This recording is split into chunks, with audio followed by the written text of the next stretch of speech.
আমি তো তারে ভালোবাসি। সে যদি আমার কাছে বলে, আপোষই বলতো, ভালোবাসা কিন্তু জোর করে হয় না ভাই। সে যদি আমার বলতো যে রাকিব, আমি একটাবার বলতো যে রাকিব আমি তোমার কাছে থাকবো না, তাহলে আমি কি করতাম, ঠিক আছে তো তুমি তোমার মতো চলে যাও বইসা। কিন্তু এই রকমের একটা বাচ্চা মেয়েরাই তার যে ভিডিওগুলো সে করছে বিয়াতে, আপনারা তো দেখছেন, এটা কি কোনো মা পারে এভাবে করতে, এরকম নোংরামি? যে তার একটা মেয়ে আছে, তার একটা হাজব্যান্ড আছে, এরকম ভিডিও করতে পারে? তার মেয়েটা যে কীভাবে কান্না করছে আপনারা যদি দেখতেন, যে মা চলে গেছে, কোনো মা পারে এভাবে করতে? ক্রিকেটার নাসির হোসেনকে নিয়ে পুরো বাংলাদেশে আলোচনা, সমালোচনা এবং বিতর্ক তুঙ্গে। নাসির অপরাধ করেছেন, নাসির জঘন্য একটি কাজ করেছেন, এমনটাই দাবি অনেকের। কারণ তিনি যাকে বিয়ে করেছেন, তামিমা তাম্মি, তিনি এখনও একজনের স্ত্রী। দাবি করছেন রাকিব হাসান। আমার সঙ্গে আছেন রাকিব হাসান।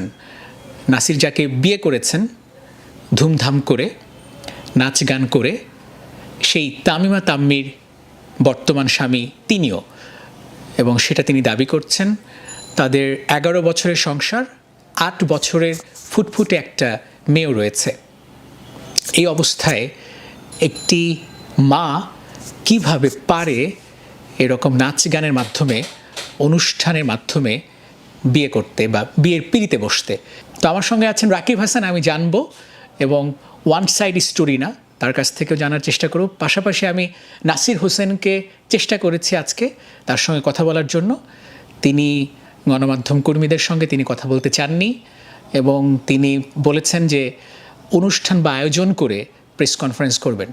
আমি কথা বলবো রাকিব হাসানের সঙ্গে। রাকিব হাসান, আপনাদের একটা অডিও রেকর্ড ভাইরাল হয়েছে এবং সেখানে আপনাদের কথোপকথন হয়েছে। কবে আপনাকে ফোন করলো এবং ব্যাপারটা, এই অডিও রেকর্ড সম্পর্কে যদি একটু বলেন। উনি আমাকে গতকাল আসরের ঠিক না আজানের পর ফোন দিছে। আমি দোকানে ছিলাম, তো উনি ফোন করার বলতেছে 19 ফেব্রুয়ারি। হ্যাঁ 19 ফেব্রুয়ারি। তো উনি ফোন করার পর বলতেছে হ্যালো আসসালামু আলাইকুম। আমি বলছি ওয়ালাইকুম আসসালাম। হ্যাঁ, বলতেছে আমি নাসির। আমি বলতেছি কোন নাসির? না নাসির অনেক হতে পারে, আমার কাছে ক্রিকেটার নাসির ফোন দেওয়া আমার মতো আম পাবলিকের কাছে একটা অনেক বড় ব্যাপার। তো বলতেছে আমি ক্রিকেটার নাসির। তো নাসির, আমি বলছি আচ্ছা ঠিক আছে ভাইয়া বলেন কি বলতেছে যে আপনারা তো এটা শুনছেন। কি বলতেছে যে আমি তামিমার পারপাসে আপনার সাথে কথা বলতে চাই। তো আমি বলতেছি জি বলেন। বলতেছেন যে আপনি তামিমার নামে নাকি একটা জিডি করছেন। আমি বলছি হ্যাঁ আমি একটা জিডি করছি এই ব্যাপারে, যে ব্যাপারটা হয়েছে যে আমি তো জানি না, আমি যে তামিমা বাংলাদেশে আসছে আমি জানি না। আমি তো ওই 15 ফেব্রুয়ারি সকালবেলা হঠাৎ করে ঘুমে আমি ওয়াশরুমে গোসল করতেছি। তো আমার ফ্রেন্ড ওয়াশরুমের দরজায় নক, রাকিব ভাই কোথায়? দেখেন তো এই একটা ভিডিও বেরিয়েছে ভাবির। কই দেখি হ্যাঁ আজব, দেখতেছি যে আমার বউ, হ্যাঁ আমার বউ উইদাউট ডিভোর্স, আমি কোনো নোটিশ না কিছুই আমি পাই না আর কি। অবশ্য তারা দাবি করতেছে নাকি আমার দিছে 3 বছর আগে, তো 3 বছর এই তো সেটা ব্যাপারে আমি পরে বলতেছি। তো তারপরে দেখলাম যে নাসির ভাই বলতেছে যে আচ্ছা আপনি কি চান না তামিমা সুখে হোক? আমি শুই না হাসবো না এর উত্তর দিব আমি বুঝতেছি না। আমার বউ আছে, আমার বাচ্চা আছে, আমি নাসির ভাই বলবো যে তামিমা সুখে হোক? আমি বলছি তামিমা সুখে হোক আমি তো কিছু করি নাই। আমি কিছু করছি?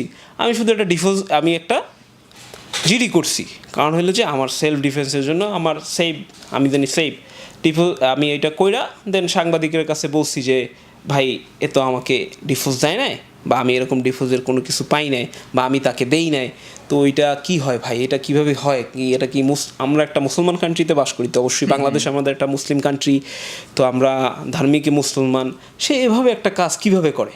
তো আমার এটা খুব লজ্জাজনক, মানে খুবই লাগছে। আমার ফ্রেন্ডরা ফোন দিতেছে, ভাই আমি তো জানি ভাবির সাথে আপনার সম্পর্ক আছে, আপনি ডিফোর্স কবে দিয়েছেন? আমি কই ভাই আমি তো ডিফোর্স দিইনি, আমি ঘুম থেকে উঠে দেখি বিয়ে শেষ।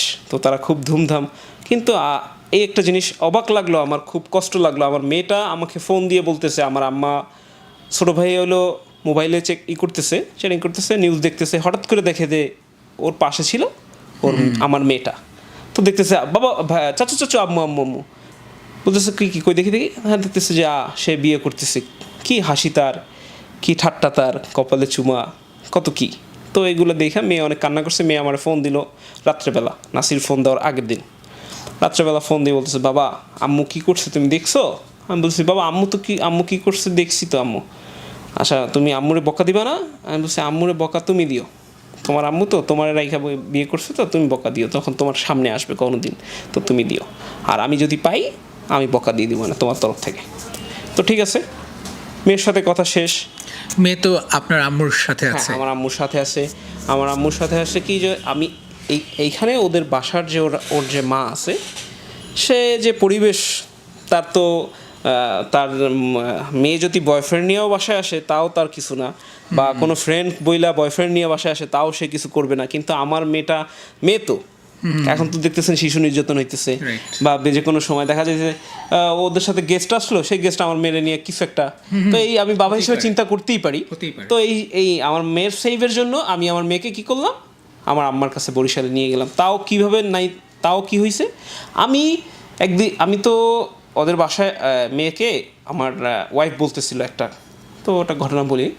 আমার ওয়াইফ বলতেছে যে, রাকিব, মেয়ে আমাদের বাসায় থাক, তুমি তো অপরিণত, যেহেতু আম্মু তোমার সহ্য করতে পারে না, ঠিক আছে, আমার তোমার জন্য আমার অনেক চিল্লাচিল্লি করে, বকাঝকা করে, তো ঠিক আছে। আমি বললাম যে, জান দেখো, আমি তোমাকে অনেক ভালোবাসি, সমস্যা নাই, তোমার বাসার থেকে লাগলে আলাদা থাকি, তারপরও তোমার জানি তোমার আম্মা আমার জন্য না বকাবকি করে, কষ্ট না হয় তোমার, ঠিক আছে। বা আমার মেয়ের সাথেও আমি যখন থাকি, বাড়িওয়ালা বলতেছিল, আমার 14 নম্বর সেক্টর 9 নম্বর রোডে বাড়িওয়ালা বলতেছিল, সে বরিশালের, বলতেছে, রাকিব তোমার শাশুড়ি এইভাবে মেয়েটার সাথে চিল্লাচিল্লি করে, খুব উচ্চ স্বরে, মেয়েটা কান্না করে, মানে আপনার মেয়ের সঙ্গে খুব বাজে আচরণ করে। এগুলো শুই না আমি লোকজনের কাছ থেকে।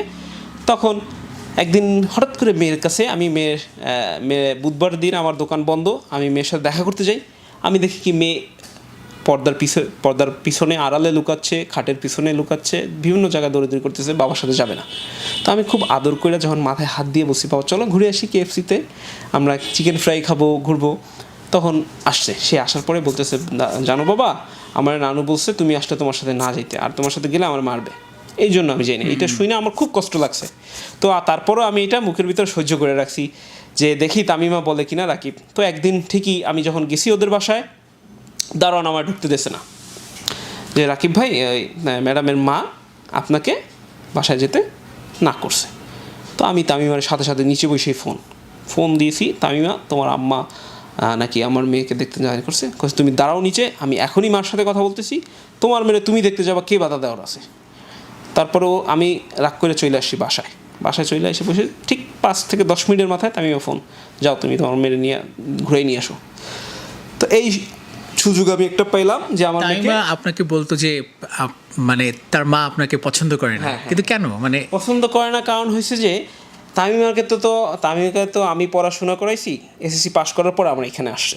তো SSC পাস করার পর আসার পরে আমি ওকে বরিশাল নিয়ে যাই, ফার্স্ট টাইম বরিশাল নিয়ে যাওয়ার পরে ও SSC-তে ভালো রেজাল্ট করে, A+।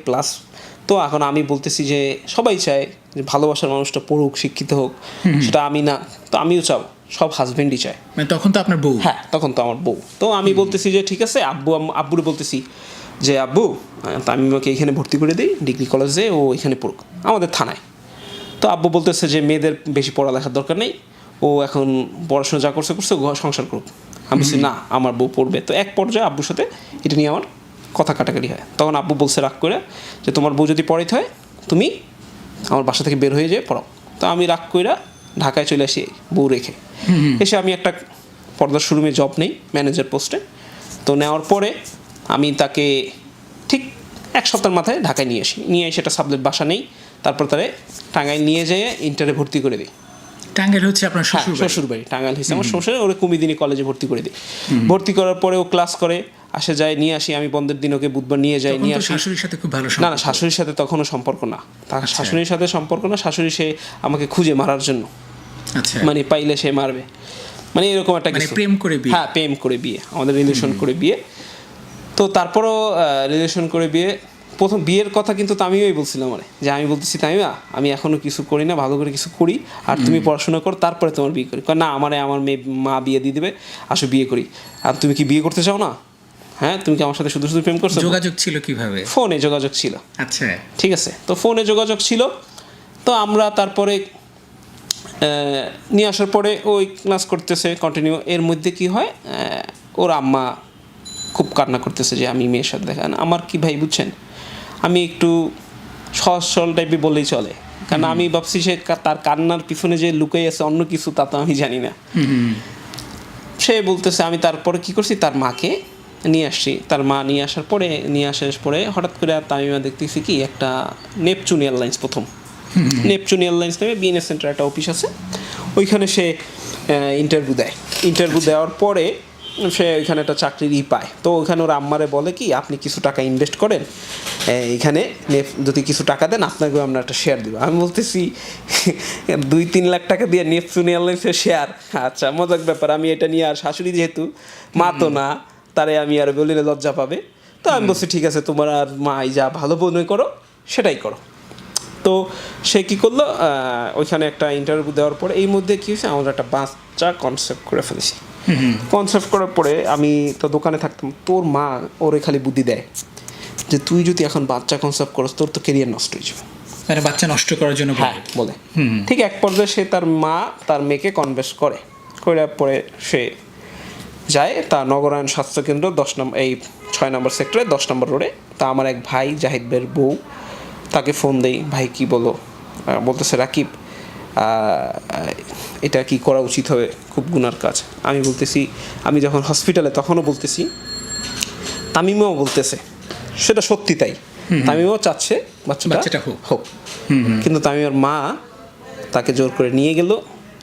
তখন আমি আমার মা বাবা তো রাগ করে আসছি, বুঝেন না, আমি আমার মা বাবার থেকে রাগ করে আসছি, তা আমি তারপর কিছু বলতে পারি না, সেটা সে অবসান করলো। দেন তারপরে সে মাস্কোতে চাকরি দেয়। ফরিদ স্যার একটা নামে এক স্যার আছে, ভদ্র মানুষ, উনি তার মাধ্যমে ওইখানে একটা জব নেয়। তো জব নেয়, ওইখানে আসা যাওয়া করে তো একটা পোস্টে। তো দেখতেছি যে সে চাকরি নেওয়ার পরেই দেখতেছি তার মধ্যে একটু পরিবর্তন সে মানে পরিবর্তন মানে সে মানে আগে টাকা হঠাৎ করে যদি মানুষ অনেক টাকা পায় হাতে, তো এরকম একটা পরিবর্তন। তো পরিবর্তন, কয়েকদিন চাকরি করলো, এইটা কিনে ওইটা কিনে এত কিছু কিনে। তার মা তারপর তার মা সে কী করতেছে যে টাকা করে আইসেই তার ব্যাগ থেকে আগে টাকা তার কাছে নিয়ে রাখে। তো এখন আমার তো ভাই টাকার প্রতি লোভ নাই, আমি কারণ ভালোবাসি ভাই অনেস্টলি। তো টাকার প্রতি লোভ থাকলে তো টাকাই চিন্তা করতাম না। তো তারপরে নিয়ে আসার পরে চলতেছে জব, হঠাৎ করে আবার ইনশাআল্লাহ আল্লাহর রহমতে আমাদের একটা বাচ্চা কনসেপ্ট করি। সেই বাচ্চাটাও এই চাকরি হওয়ার আগে, সরি এখানে একটা মিস্টেক হয়েছে, চাকরি হওয়ার আগে একটা বাচ্চা কনসেপ্ট করি। তো তখন ওর ইন্টার পরীক্ষা দেওয়ার পরই পরীক্ষা শেষ, তখন আমাদের বাচ্চাটা হয় টাঙ্গাইলে। ওর মামার একটা মেডিকেল পরিচিত আছে, ওইখানে আমি সিজার করাই। আমি চাইছিলাম বরিশালে করাই। আমার শাশুড়ি বলতেছে তোমার বাবা মা এখনও মাইনে নেয়। আমি আমার বাবা মা মাইনে নেয়, আমার বাবা মার সন্তান আমি তো খাওয়াইতেছি, সব কিছু আমি করতেছি, তো সমস্যা কি। তারপরেও আমি একটা চাপের মুখে শাশুড়ির কথা শুই না, আমি ওইখানেই করাইলাম। যে আমি চিন্তা করছি কি, আমি দেখছি ছোটোবেলায় যখন আমার ভাই হয়, আমি তো আমার ছোটো ভাই বেশ 5 বছরের ছোট, যখন ভাই হয় তখন দেখছি আমার মাকে নানা বাড়িতে নিয়ে যায়, ওখানে থাইকা। তারপরে তো আমি ওই যে সেন্সটা, আমি তো যে নর্মালি সেন্সটা, আমি তখন চিন্তা করলাম যে থাক, মার কাছেই মেয়ে ভালো থাকবে, ওইখানেই সন্তান হয়। তো ওইখানে সন্তান হয়, তারপরে আমরা ঢাকায় নিয়ে আসি। হ্যাঁ, মেয়েটা ওইখানেই হলো। তারপরে আমরা ঢাকায় নিয়ে আসি, ঢাকায় নিয়ে আসার পরে আমরা এইখানে একটা বাসা, তো সাথে সাথে আমার শাশুড়িরে আমরা নিয়ে আসি, যে আপনি থাকলেন, বাচ্চাটা দেখাশোনা করলেন। শাশুড়িকে আপনি আপনার বাসায় নিয়ে আসেন? হ্যাঁ, শাশুড়ি এবং 2জন শালা সহ। আচ্ছা, যে আমরা এখানে আপনার শালাকে এখানে একটা স্কুলে ভর্তি করে দিব না, মানে সমস্ত খরচ আমি, এবং আপাতত আমি। পরে আমি বলছি তামিমা যখন চাকরিটা কিনে 2জন মিলে বেয়ার করলাম, সমস্যা কি, আমরা একসাথে থাকলাম ফ্যামিলি। মা তো আপনি, তামিমার মা আমারও মা, কিন্তু তার এত কিছু বুঝি নাই যে তার মনে এত ছলনা ছিল। তো এরকম হঠাৎ করে যখন চাকরি নিল, হঠাৎ করে একদিন ঝগড়া বাজলো, আর্মি সোসাইটি রোডে বাসা। ঝগড়া বাজার পরে বলতেছে, তুই কি মনে করছস আমি তো তোর ছাড়াইতে আইছি এখানে, আমার বলতে শাশুড়ি বলতেছে। আমি বলতেছি আচ্ছা ছাড়াইতে আইছেন, সমস্যা নাই, ছাড়াইয়েন, আপাতত শান্তি থাকেন, শান্তিতে। এইটা পরে সেই ঝগড়া করছে, সেই বকা বসছে, কিন্তু আমি আমার বউয়ের খাতিলে তারপরেও চুপ, মানে কন্টিনিউ আমি শান্তি চাইতেছি, হ্যাঁ শান্তি। তো মানে যখন সে চাইতেছে যে এখন তামিমা চাকরি শুরু করছে, তামিমা যখন শুরু করেছে মাসে স্যালারি 30,000 টাকা যায় 50,000 টাকা পাইতেছে, আমি চিন্তা করতেছি যে সে একটা পোস্টে চাকরি পেয়ে মাসে 50,000 টাকা কামাইতেছে, কি এমন চাকরি। একদিন তার সাথে চেরাগালিতে গেলাম, সে দেখতেছি একটা ডেস্কে বইসা নর্মালি সবার সাথে জব যেরকম করে, কিন্তু এই আমার আইডিয়া আছে ওইখানে সর্বোচ্চ 15 থেকে 20,000 টাকা স্যালারি হতে পারে। তার দেখতেছি স্যার, যখনই স্যার দেখতেছি দামি মোবাইল গিফট করতেছে, স্যার দেখতেছি তার বাসায় নিয়ে যাইতেছে, মানে স্যারের বাসায় যাইতেছে ফ্রেন্ড ঘুরতে, তখন আমার একটা চাকরির প্রতি সন্দেহ হলো। তো তামিমার বললাম, তামিমা ডেকে রুমে বললাম যে দেখো তোমার আমি কিন্তু অনেক বিশ্বাস করি। কয় দেখো রাকিব, এরকম হাত দিয়ে বলতেছে তুমি আমার উপরে বিশ্বাস রাখো, আমি এমন কিছু করবো না এতে আমাদের এবং আমার সন্তানের প্রতি। আমি ওকে ইনশাল্লাহ, এখন তোমার চাকরিতে গেল, আর কোনো দিন এই বিষয়ে কথাও বলি নাই। তো একদিন রাত্রে সে বাসায় নেই, মানে আমি দোকান থেকে যাওয়ার পর দেখি যে বাসায় নেই, রাত্রে 10টা বেজে গেছে। কত সালের দিকে এটা?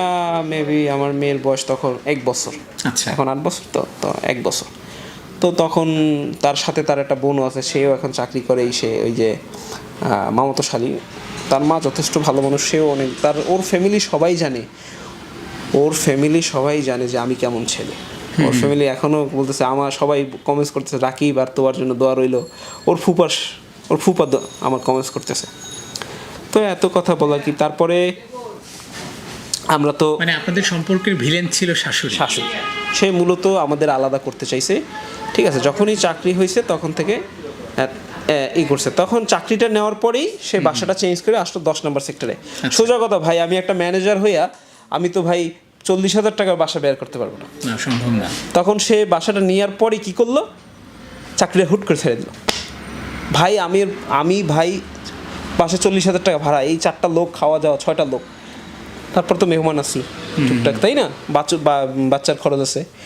তো আমি কি করলাম, আমার ভাই আছে লতিফ ভাই, ওনার কাছ থেকে ধার দেনা করে আমি 3 মাস ওই বাসাটা চালাইয়া দেন আমি একটা কাজ করে ওইটা ছেড়ে দেন আমি 14 নম্বর সেক্টরে শিফট করি, মানে আমার আয়ত্তের ভিতরে যখন শিফট করি, ঝামেলা শিফট করে, তখন সে আমাকে বলতেছে যে আমি সৌদি এয়ারলাইন্সে একটা ইন্টারভিউ দিছি, এর আগে বাংলাদেশ ইন্টারভিউ দিছে, তার আম্মা বলতেছে ঠিক আছে, আমার ভাই প্রধানমন্ত্রী NSI-তে চাকরি করে, টাকা ঘুষ লাগে যা লাগে দিব অনেক। কোথায় ঘুষের কথা শুনেই সব শেষ, তার মা শেষ, কেন সে টাকা পাবে কোথায়, সে কি করে। তাকে আমি যদি একটু সংক্ষিপ্ত করি এবং আমি যদি আপনার কাছে স্ট্রেট জানতে চাই, তামিমা উচ্চবিলাসী ছিল, আধুনিক জীবনযাপন পছন্দ করত এবং এটা ওর মাও পছন্দ করত, তাই তো? তামিমা বলতে কি একটু উচ্চবিলাসী হয়ে ছিল না, কিন্তু শুরু হয়েছে যখন চাকরি হওয়ার পর থেকেই। আচ্ছা, মানে যখন বেশি টাকা পয়সা ইনকাম করা শুরু করলো, যখনই তার এয়ারলাইন্সে চাকরি হয়েছে, যখনই সে মাস্কোতে চাকরি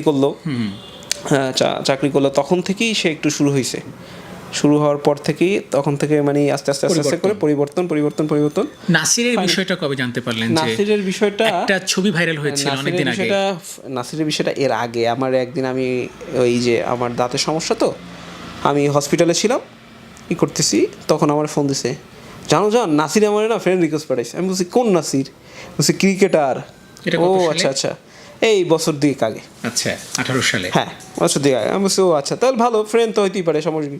ফ্রেন্ড তোমার তো অনেক ছেলে ফ্রেন্ড আছে, যেমন সাদি আছে, তানবির আছে, এরকম অনেক ফ্রেন্ড আছে, ওর অনেক ভালো ফ্রেন্ডও আছে, ঠিক আছে, যারা ওরা সবসময় বুঝাইছে, করছে।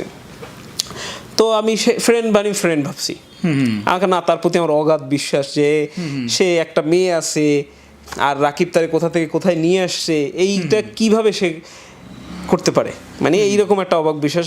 অনেকে অনেক কিছু বলতো, রাকিব দেখ তোর বউ কিন্তু চাকরি দিছস না, দেখিস কি করে, তোরে তো ফালাই যাইব গা।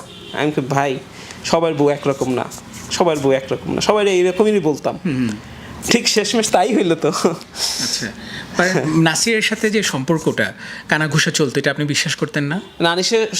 বিশ্বাস করতাম কি, আমি শুনতাম, তখন আমি যাকে জিজ্ঞেস করার পরে সে আমাকে বলছে যে অনলি স্টেট বলছে যে আমার ফ্রেন্ড। নাসিরও তো স্বীকার করলো ফোনে যে আমরা ফ্রেন্ড ছিলাম, ভিডিও তো বাই করলো, দুজন হ্যান্ডশেক করতেছে, নাও আমরা হাজব্যান্ড ওয়াইফ, আগে ফ্রেন্ড ছিলাম, নাও আমরা হাজব্যান্ড ওয়াইফ, এটা তো আপনারা দেখতেছেন।